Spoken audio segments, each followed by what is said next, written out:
Kita dari SKMP tidak pernah mendapatkan informasi apapun untuk kepindahan lapak di Pariwisata itu sebetulnya bisa dikelola secara lebih berkeadilan yang menekankan kepada keterlibatan dari masyarakat lokal.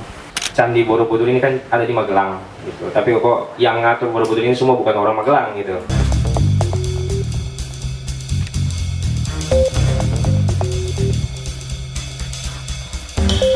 Nah, mau ada proyek itu kami dipindahkan ke lapak sementara. Padahal di lapak sementara itu dengan kapasitas 1.300, sedangkan kita berjumlah 1.943. Nah, karena ada dua paguyuban, kita akan keluar dari FPPP. Disitulah terjadinya komunikasi yang terputus. Kita dari SKMP tidak pernah mendapatkan informasi apapun untuk kepindahan lapak di sementara, dan kami di sana juga tidak mendapat lapak yang ikut di sana itu yang harus bergabung ke itu paguyuban sebelah. Dan untuk sampai ke Pasar Seni Kujon pun dari PT TWC kita belum mendapatkan informasi ataupun jaminan yang pasti kita di sana itu kapan, dan dengan kapasitas itu kita belum tahu berapa jumlahnya. Dan di sana pun kita sampai saat ini belum mendapatkan komunikasi yang lancar dari PT TWC, karena jawaban mereka pada tanggal 14 Agustus kemarin di pertemuan di Balkon Desnaran pun kita kejar gimana nasib kami yang SKMP yang tergusur ini, karena dari pedagang 767 kita yang belum mendapatkan lapak itu sekitar 341-an. Dan mereka dirumahkan karena tidak mendapatkan lapak. Ada sebagian yang jualan di trotoar, ada yang mengasong, ada yang menyewakan jasa angkutnya. Tapi mereka kan sebagian wanita yang benar-benar berprofesi sebagai pedagang dan menjadi tulang punggung di situ. Kalau seorang ibu kan anak taunya itu ini loh Bu, besok gini harus ada uang saku bayar ini. Lah kalau kita nggak jualan kita mau gimana? Disitulah keprihatinan kami semua pada yang penasib. Sedangkan beras di rumah pun harus selalu tersedia. Nah, disitulah realita yang terjadi. Kami nggak bisa berkata apa-apa karena kalau tidak TWC itu mereka kan digaji enak, nggak jualan nggak masalah karena mereka udah punya bulanan. Lah kita kalau wanita kan bulanannya beda, gitu loh. Nah disitulah kita itu kalau sesama warga dicurhatin gitu mau gimana? Sama-sama kita juga menggantungkan nasib di situ. Sedangkan nanti kalau di sana pun kita belum tentu sejahtera karena lihat kondisi bangunan yang kayak gitu di trotoar pun kita ya seandainya ada 2 bis, nah kan pengunjung berpencar gitu mau nunggu sampai kapan ini pengunjung lewat sini gitu kan. Nah itu, dan mereka sampai saat ini selalu bertanya-tanya dapat enggak. Padahal dulu diverifikasi di balai desa itu dikatakan semua yang sudah terverifikasi di balai desa mendapatkan hak untuk berjualan di Pasar Seni Kujon. Tapi kenyataannya dari pihak staf TWCP kalau mau berjualan di Pasar Seni Kujon masuk ke ini. Nah, kita kan sudah punya payung hukum sendiri. Kita sudah berpayung hukum sejak tahun 2017. Kita itu udah legal, resmi. Itu makanya. Nah, kita juga untuk tertib dengan TWC itu kita selalu bayar SPP KIB ini SPP, dan kita mempunyai SPP. Kita juga punya KIB, kartu izin berdagang di situ. Dan SPPL itu dibuatkan antar personal dengan PwC, bukan dengan paguyuban. Tapi kenyataannya kita tidak mendapatkan apa yang kita sebagai pedagang, dan kita selalu kayak didiskriminasi karena nggak pernah ada informasi ke SKMD, selalu terputus informasinya. Itu. Terima kasih. Sebetulnya pariwisata tidak seperti itu. Kalau kita lihat pariwisata itu sebetulnya bisa dikelola secara lebih berkeadilan, yang menekankan kepada keterlibatan dari masyarakat lokal, penghormatan terhadap semua kearifan dan kebudayaan lokal dan kehidupan lingkungan hidup yang ada di tempat tersebut. Sebetulnya itu bisa dilakukan. Hanya hari ini pilihan kita jatuh kepada pariwisata global yang sangat massal, industrial, memaksimalkan pertumbuhan ekonomi. Tapi nanti pertanyaannya adalah pertumbuhan ekonomi siapa? Yang mana? Begitu kan, Pak? Nah, ini sebagai pengantar dari saya. Jadi ini kondisi yang dialami di mana-mana, sehingga mungkin juga perlu bisa nanti dilihat ada semacam jaringan atau gerak bersama, gerak solidaritas dengan destinasi-destinasi lain yang menghadapi persoalan-persoalan yang sebetulnya sama dihadapi oleh ibu bapak sekalian hari ini. Nah, ini saya kira juga bisa menjadi satu bentuk koalisi gerak bersama, sehingga nanti di bagian akhir saya akan coba sedikit sampaikan semacam ke depan gerakan kolektif ini seperti apa. Nah, di tengah-tengah situasi ini, konflik ekonomi dalam konteks tadi pariwisata yang dibisniskan itu, nah ini hubungan sebab akibat yang menimbulkan konflik itu akan terus berulang. Jadi selama dia dikelola seperti ini, konflik itu pasti akan selalu ada. Nanti katakanlah ibu bapak semua sudah teralokasi, tapi selama dia masih dikelola dengan pendekatan kompetisi yang semacam itu, pasti nanti akan ada konflik-konflik baru. Dan itu akan terus berulang. Jadi ini semacam pengantar untuk melihat gambaran umum bagaimana kondisi kepariwisataan kita hari ini di Indonesia. Dan ini coba dimasifkan oleh pemerintah lewat 10 destinasi Bali baru, termasuk salah satunya Borobudur.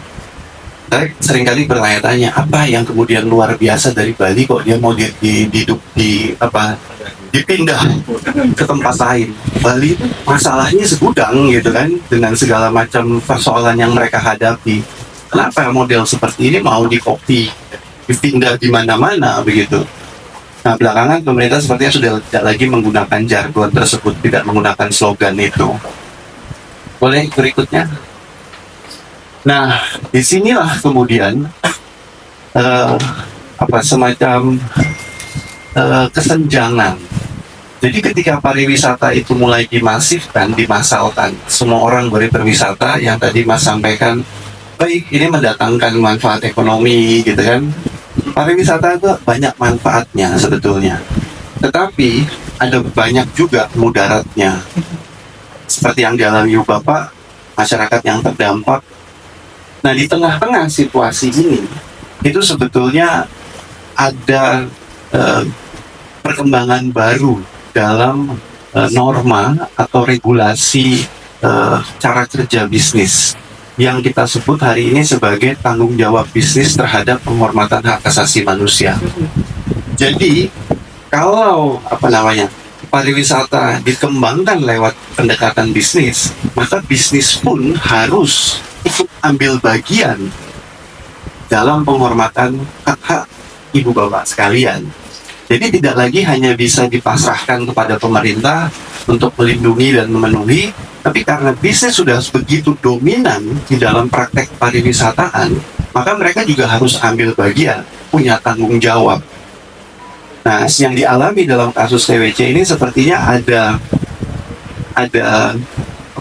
ruang mau lepas tangan dari tanggung jawab itu, begitu kan? Sehingga seolah-olah kalau saya baca di pemberitaan itu mau dikondisikan ini semacam konflik horizontal. Tapi sebetulnya tidak bisa seperti itu, tidak bisa lepas tangan. Karena sebagai bisnis yang mengelola, mereka punya tanggung jawab. Nah, saya kasih catatan kecil. Jadi di kolom yang tengah itu, penelitian saya menunjukkan bahwa seluruh aturan, khususnya undang-undang kepariwisataan kita, itu yang sudah cukup usang, undang-undang 10 tahun 2009 itu berarti sudah berapa tahun Mas ya? 15 tahun yang lalu. Undang-undang ini memang hadir di tengah-tengah pandangan melihat pariwisata yang seperti itu. Itu ada beberapa pasal itu lebih banyak hak-hak bisnis ketimbang hak-hak masyarakat. Hak-hak masyarakat itu cuma beberapa alinea aja begitu. Tapi hak bisnis, hak wisatawan itu tuh pasalnya banyak banget tuh. Mendapatkan ini, mendapatkan itu, berhak ini, berhak itu, jaminan usaha dan lain sebagainya. Nah, pertanyaan saya sekarang adalah, ini bisnis yang mana nih? Bapak Ibu sebetulnya kan juga bisnis kan? Nah, jadi di tengah-tengah situasi ini, korporasi-korporasi besar itu semakin dituntut tanggung jawabnya. Boleh berikutnya? Nah, ini saya ambil contoh misalnya dari penelitian saya di kota Jogja. Saya ingat tahun 2019 saya ada di ruangan ini bersama Mas Satria, diskusi begitu tentang ini konteksnya hak atas air. Mungkin Ibu Bapak pernah dengar di Jogja konflik hotel dan warga begitu kan? Warga airnya terganggu, hak dasar mereka terhadap akses kecukupan air itu terganggu. Nah, saya menemukan bahwa poros antara negara dan bisnis ini memang bermasalah. Satu sisi, bisnis lupa atau tidak mengikuti perkembangan terbaru dalam penghormatan hak asasi manusia, dan pada saat yang sama negara itu cenderung juga lepas tangan atau abai, atau parahnya justru mendorong bisnis untuk mengambil peran lebih, khususnya bisnis-bisnis besar. Nah, dalam kasus Ibu Bapak yang terjadi adalah ini kan sebetulnya bisnis yang lebih besar yang mencoba untuk menguasai, mengatur dan memberi dampak negatif terhadap bisnis-bisnis yang lebih kecil. Jadi ada relasi kuasa yang tidak setara di sana sebetulnya.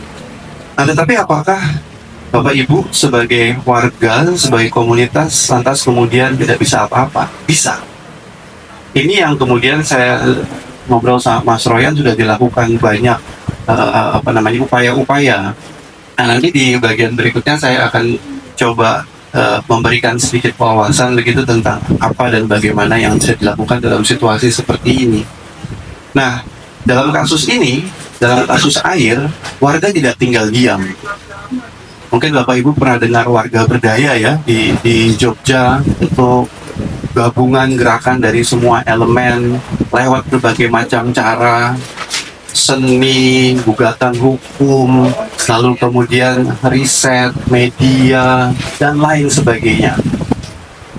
Nah, ini cara-cara yang kemudian menurut saya dia berujung kepada peran sentral Ibu Bapak sekalian di dalam satu pengelolaan destinasi dan pengelolaan sumber-sumber alam yang ada di lingkungan Ibu Bapak. Dan dengan cara-cara yang juga lebih praktis begitu ya. Boleh berikutnya. Nah, ini yang kemudian bisa dilakukan sebetulnya. Jadi kemarin saya ngomong sama Mas Royan, dari semua cerita Ibu Hindarti ini kan sebetulnya adalah dampak yang tidak teridentifikasi dengan baik oleh perusahaan. Sehingga dampak ini kemudian menimbulkan konflik. Lalu kemudian tidak ada komunikasi yang baik. Walaupun sebetulnya secara kebijakan, nanti saya tunjukkan di slide berikutnya, PT TWC ini sudah mencitrakan dirinya sebagai perusahaan yang sustainable, yang berkelanjutan. Mereka perusahaan yang katanya pakai standar, namanya itu ISO 26000. Di dalam standar itu, mereka sebetulnya wajib mempraktekkan uji tuntas dampak hak asasi manusia terhadap praktek bisnis mereka. Itu sebetulnya harus ada.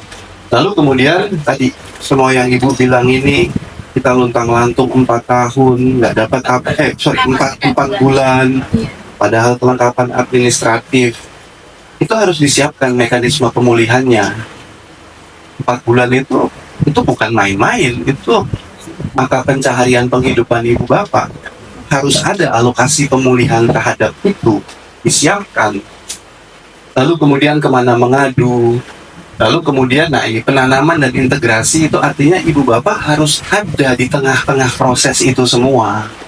Dia tidak bisa kemudian dipasrahkan 100% pada dinamika sosial yang ada di masyarakat lalu kemudian menciptakan konflik, tapi dia harus difasilitasi semua elemen terlibat secara bahasanya itu inklusif ya, terbuka, transparan. Jadi tidak lewat sekelompok orang yang rentan polusi, korupsi, dan nepotisme.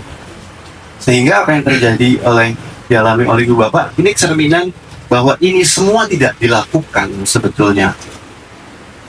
Komunikasi yang buruk, keterlibatan yang sepihak, dan lain sebagainya.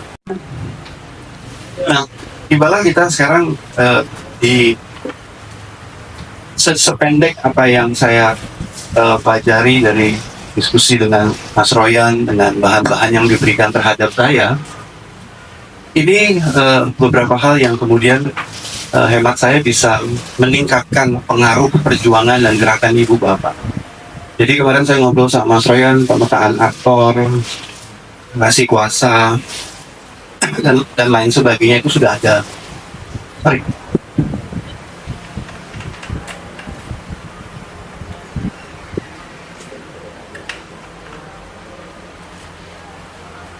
Nah, ini bisa dilengkapi dengan kerja-kerja pendokumentasian. Jadi mungkin juga sudah ada ya. Jadi artinya kalau bisnis tidak melakukan bagian mereka, ya mau nggak mau, kita harus menunjukkan ke hadapan mereka yang seharusnya mereka lakukan. Ini dampak yang dialami. Ibu bapak kerugian selama 4 bulan itu seperti apa untuk mata pencahariannya. Dan itu ada yang materi, ada yang non material, begitu kan? Banyak sekali. Lalu kemudian kasus-kasus pelanggaran, ketidakadilan, relasi kuasa yang kemudian antar organisasi-organisasi masyarakat yang menimbulkan konflik tadi, itu perlu dipetakan, dokumentasikan. Nah, kemudian yang berikutnya adalah, nah ini saya temukan di berita dengan bangganya PT tersebut melakukan pelatihan awareness ISO 26000. Ini yang tadi saya bilang, ISO 26000 ini itu sebetulnya mewajibkan mereka melakukan tadi semua proses itu. Nah, jadi ini sebetulnya bisa jadi pintu masuk untuk menunjukkan kepada perusahaan, jangan cuma pencitraan aja dong. Lakukan apa yang seharusnya kalian lakukan karena kalian sudah mengklaim diri sebagai pengusaha ya sesuai standar itu. Nah, di sini kemudian itu kita sudah tahu hak asasi manusia apa saja yang terdampak dalam kasus ini. Hak atas pekerjaan, penghidupan yang layak, dan yang terutama kalau menurut saya ini keterlibatan dalam keputusan yang mempengaruhi hidup Bapak di balik setiap keputusan-keputusan strategis pengelolaan kawasan. Nah, ini memang agak rumit dalam arti begini. Ini kan ada urusannya dengan UNESCO ya. Dan situasi ini juga dialami di tempat lain. Di Myanmar misalnya, proses menjadikan sebuah kawasan itu sebagai World Heritage, warisan dunia itu kan, itu menimbulkan polemik yang luar biasa. Nah, disinilah menurut hemat saya peran bisnis menjadi semakin lebih besar tanggung jawabnya untuk melakukan penghormatan terhadap hak asasi manusia. Berikutnya, nah, yang lain lagi adalah pemetaan menyeluruh mengenai rencana relokasi, dasar hukum, perencanaan. Tadi Mas sudah sampaikan kalau kami di Elsam itu ada riset tahun 2020 tentang memetakan mosaik pelanggaran hak asasi di 4 destinasi, salah satunya Borobudur ini. Nah, hasil pemetaan kami itu menunjukkan bahwa itu sudah kelihatan tuh di situ tuh. Ini bakal menimbulkan konflik nih. Relokasi Cindramata di desa Borobudur ke pasar Borobudur Pujon itu sudah kelihatan saat itu tahun 2020 itu. Dan di pemetaan kami itu kalau dilihat dari menekan pemerintah, itu sebetulnya yang punya jurisdiksi langsung adalah Pemprov Jateng dan Kabupaten Magelang. Mereka nggak bisa lepas tangan. Itu hak mereka sebagai negara yang punya kewajiban melindungi dan memenuhi penjaminan hak penghidupan yang layak ibu bapak. Jadi saya kira itu juga saluran lain yang harus ditekan, dibawa masuk ke dalam persoalan ini.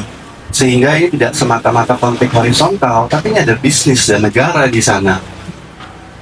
Judul diskusi publik kita hari ini, di mana peran negara gitu kan. Nah, lalu kemudian juga kalau diskusi sama Mas Royan, ya aparat negara ini ada di dalam relasi kuasa ekonomi politik itu juga kan gitu. Nah, ini juga harus dipetakan nih, ini siapa yang bermain di dalamnya nih, siapa yang pegang akses, dapat keuntungan lebih, sehingga ada kelompok yang dipinggirkan. Itu harus dilokalisir semua dan direspon dengan keras. Nah, akhirnya nanti bisa menuju ke Kemenpar ya. Boleh slide berikutnya. Nah, Kemenpar itu sebetulnya tahun 2021. Jadi setelah riset kami tahun 2020, mereka itu merevisi satu peraturan Permen ini ya, peraturan menteri itu tentang pedoman destinasi pariwisata berkelanjutan. Ini sebetulnya sudah dari tahun 2017-18 digaungkan. Saya masih ingat waktu itu di Jogja. Di hotel mana lah itu di Ambarukmo kalau saya nggak salah, yang samping Ampas itu. Ya betul ya. Ada hotel di situ tuh bikin tuh kegiatan wah megah dari Kemenparekraf launching ini. Tapi penelitian saya sejauh ini, sayangnya ya Ibu Bapak, terkait dengan regulasi kita yang kepariwisataan, itu ada dua model. Yang satu, regulasi itu memang dibuat untuk memfasilitasi kepentingan bisnis, atau kalaupun aturannya bagus, semacam aturan seperti ini, realitas lapangannya itu jauh panggang dari aku. Nah, jadi ini bisa jadi rujukan kita sebagai menekan kepada pemerintah, khususnya Pemkab dan Pemprov, karena di aturan ini ditujukan kepada setiap pemerintah daerah dan juga pihak-pihak pengelola destinasi.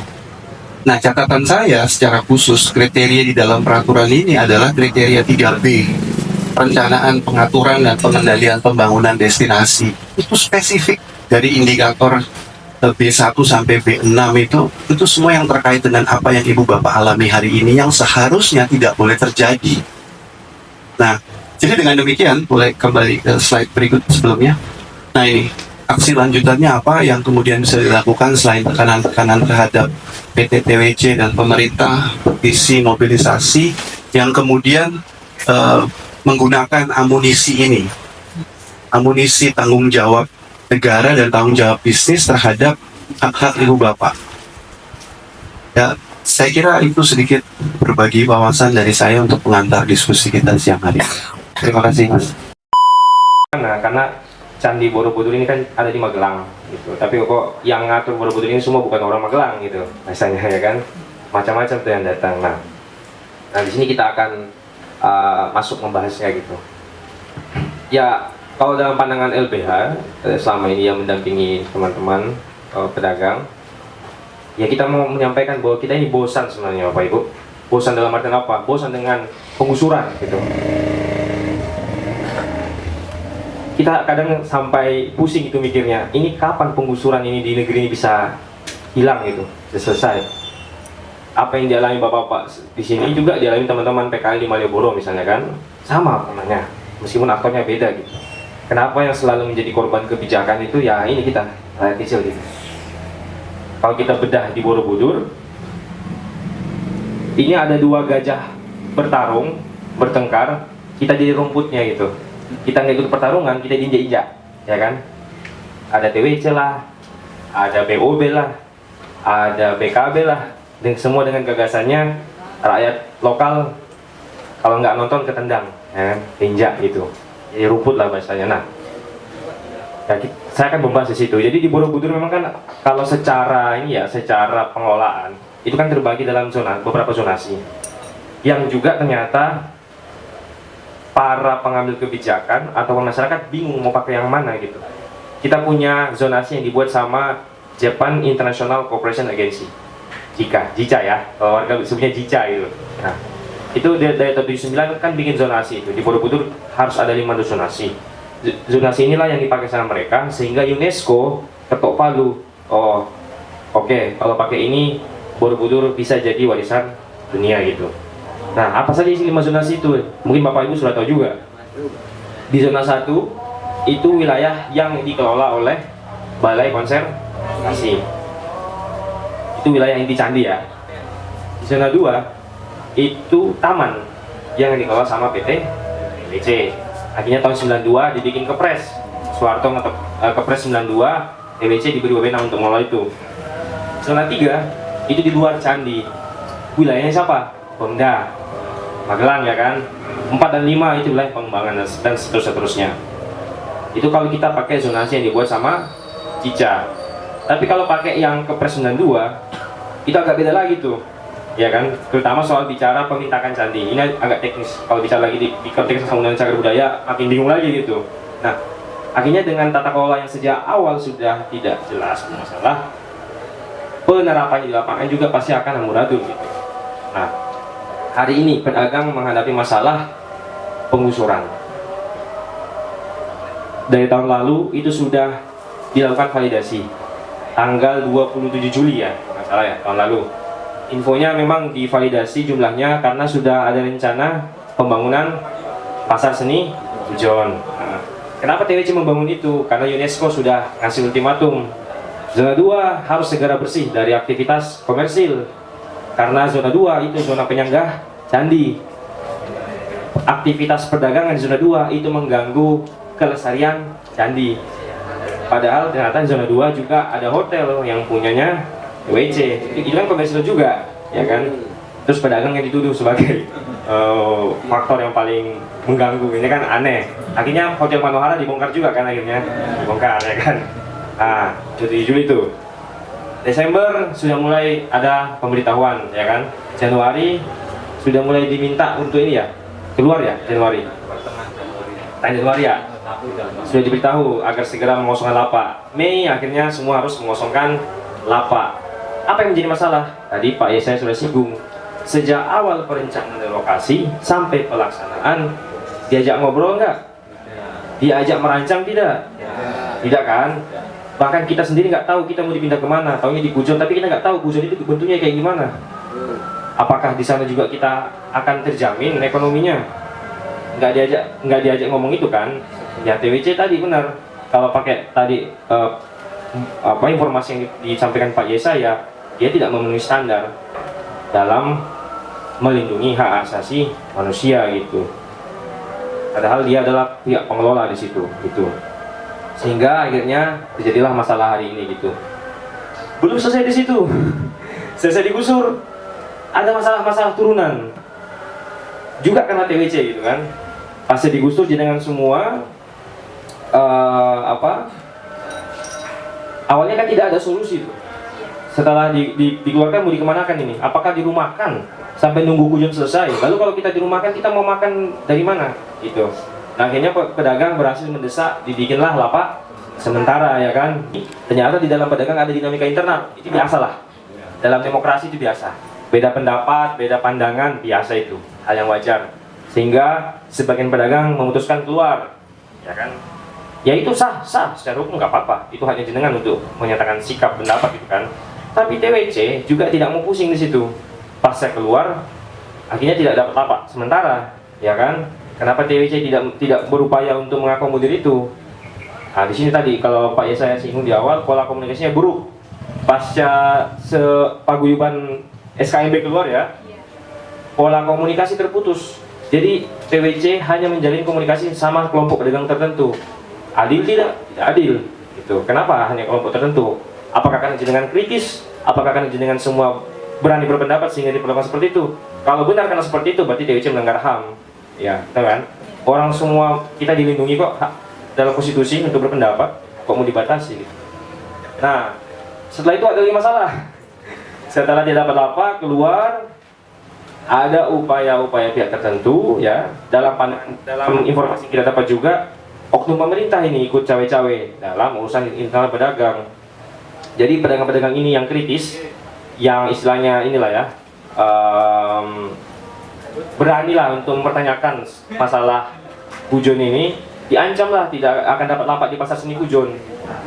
Padahal pasar seni Pujon dibangun pakai APBN, dia proyek strategis nasional gitu loh. Dibangun juga berdasarkan hasil dari validasi jumlah pedagang yang sebelumnya di zona 2. Jenengan semuanya kan dulu di zona 2, ya kan? Nah, di sini kita menemukan kok ada upaya dari oknum, ya kita sebut oknum lah ya, meskipun semuanya oknum, oknum pemerintah yang menekan pedagang. Nek kamu mau dapat lapak di Pujon, bubarkan SKIB, gabung sama ini gitu. Kami tidak mau komunikasi kalau nggak lewat SKIB, nggak lewat FPBB. Itu ada salah satu oknum yang bilang seperti itu. Bahkan ada juga oknum kejaksaan dalam informasi yang kita dapat memeras pedagang, minta duit dan segala macam. Wah, ini kan bermasalah semua ini, gitu loh. Kita sudah digusur, sudah tidak dapat lapak sementara, dimintai duit lagi. Ini apa maunya negara ini? Kita dibuat seperti ini gitu. Sejak awal penggusuran, relokasi tidak dilibatkan, pada prosesnya juga berantakan gitu. Nah makanya kami juga heran, TWC itu BUMN sekelas TWC kok bisa seburuk ini tata kelolanya? Tadi Pak ya saya ngasih informasi dan saya juga baru tahu ternyata dia apa tadi Pak ngasih pelatihan ya ISO 26000 itu. Kan artinya citra yang dijaga betul sama mereka gitu. Apakah ini PSN sehingga citra yang dijaga? Nah makanya kita nggak boleh berhenti. Ini diskusi ini menjadi ruang juga bagi kita untuk menyuarakan ke publik. Ini PSN di Pujon harus dikawal ini. Ini pakai uang negara kok, APBN, uang rakyat dipakai ini. Kenapa prosesnya tidak transparan? Ada apa yang disembunyikan di sana gitu? Nah ini bagian dari upaya kita untuk mengungkap ke publik ini suatu ini gitu. Nah dalam temuan kita tadi ada banyak sekali pelanggaran-pelanggaran yang dilakukan sama TWC, pelanggaran hukum dan hak asasi manusia. Kita bisa sebut tadi masalah tidak dilibatkan pedagang itu kan melanggar hak partisipasi jenengan semua. Tadi Pak Yesaya menyebut undang-undang pariwisata kita meskipun sudah kuno ya, ketinggalan zaman, tapi di situ ada asas yang menyebutkan sangat jelas asas partisipatif. Undang-undang Bapak Ibu sekalian itu punya ruh, punya jiwa. Nek kalau nggak ada itu undang-undang nggak hidup. Apa itu asas? Berangkat dari situ. Nah asasnya partisipatif, transparan dan segala macam. Ketika masyarakat lokal, masyarakat Borobudur sebagai pihak yang paling terdampak dari kebijakan pariwisata di sana, tidak dilibatkan, itu sudah melanggar asas. Ini bicara ruh ya, undang-undang semangatnya undang-undang pariwisata situ. Itu jenengan sudah dilanggar haknya itu sejak awal tidak dilibatkan. Terus yang kedua, hak atas informasi. Macam-macam kita bisa banyak aturan bisa dibuka di situ soal hak atas informasi. Jenengan semua kan waktu pasca direlokasi itu kan apa ya, setelah keluar dari forum yang dibentuk sama pemerintah itu banyak melakukan ini kan, upaya bertanya, ya kan, bersurat ke kejaksaan, bersurat ke Pemda, ke PWC bahkan, tapi tidak ada respon sama sekali kan. Ya baikkanlah permintaan jenengan untuk menanyakan nasib kita ini. Sini, ini potensi pelanggaran HAM besar yang terjadi. Makanya jika ini terjadi, ya kita sudah punya beberapa persiapan lah ya, tapi semua tidak. Ini kita akan kawal terus sampai tanggal 24 ini. Tanggal 24 infonya kita akan ke Pujon kan. Tapi kita mesti kawal karena hari ini juga TWC memutus komunikasi dengan pedagang. Tidak ada komunikasi sama sekali gitu. Ini kita masih bingung ini. 3 hari ke depan kita nggak tahu apa yang akan terjadi di Borobudur. Makanya teman-teman pedagang juga berharap teman-teman jurnalis bisa mengawal di sana. Karena TWC juga sangat mengontrol, sangat ketat dalam mengontrol media hari ini di sana. Terus terakhir, ya hak untuk berorganisasi dan berpendapat. Dengan tadi Ibu Hindarti sebut SKMB sebagai sebuah paguyuban itu sudah puluhan tahun berdiri. Tahun berapa berdiri? Tahun 2000. Berarti sudah hampir 24 tahun berdiri. Paguyuban yang berdagang di Borobudur bersama dengan beberapa paguyuban lain, berbadan hukum pula. Anggotanya paling banyak 767 pedagang gitu. Sah nggak misalnya jenengan saya tetap mau di SKMB, saya nggak mau keluar, itu sah nggak? Sah gitu. Nggak ada yang berhak melarang. Kalian harus bubar. Syaratnya masuk Pujon, SKMB bubar. Loh, cari satu dasar aturan atau dimanapun itu, apapun konvensi yang membolehkan itu loh. Nggak ada itu. Ya, jenengan mau menjadi sebagai sebuah paguyuban masuk ke kujuan itu nggak masalah. Kenapa harus dibubarkan? Nah ini jadi pertanyaan, kenapa TWC juga beberapa oknum pemerintah memaksa untuk membubarkan itu? Apakah karena biar di kujuan gampang diatur nanti? Itu urusan lain. Nggak menjamin satu organisasi gampang diatur. Jangan sampai satu organisasi malah bikin ribut di dalam gitu. Yang beda kok mau disamakan gitu.